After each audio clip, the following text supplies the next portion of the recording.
Acts chapter 25.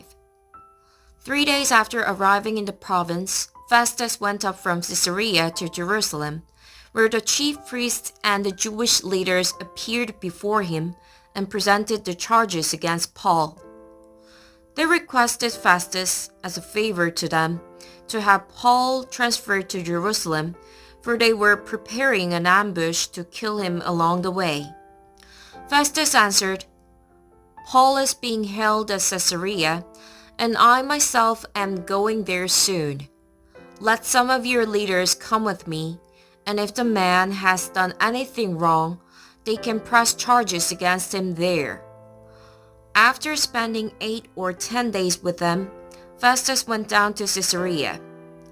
The next day, he convened the court and ordered that Paul be brought before him. When Paul came in, the Jews who had come down from Jerusalem stood around him. They brought many serious charges against him, but they could not prove them. Then Paul made his defense.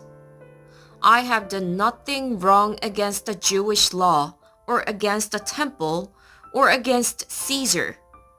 Festus, wishing to do the Jews a favor, said to Paul, "Are you willing to go up to Jerusalem and stand trial before me there on these charges?" Paul answered, "I am now standing before Caesar's court, where I ought to be tried. I have not done anything wrong to the Jews, as you yourself know very well. If, however, I am guilty of doing anything deserving death, I do not refuse to die. But if the charges brought against me by these Jews are not true, no one has the right to hand me over to them. I appeal to Caesar." After Festus had conferred with his council, he declared, "You have appealed to Caesar. To Caesar you will go." A few days later, King Agrippa and Bernice arrived at Caesarea to pay their respects to Festus. Since they were spending many days there, Festus discussed Paul's case with the king. He said, "There is a man here whom Felix left as a prisoner. When I went to Jerusalem, the chief priests and the elders of the Jews brought charges against him and asked that he be condemned. I told them that it is not the Roman custom to hand over anyone before they have faced their accusers and have had an opportunity to defend themselves against the charges.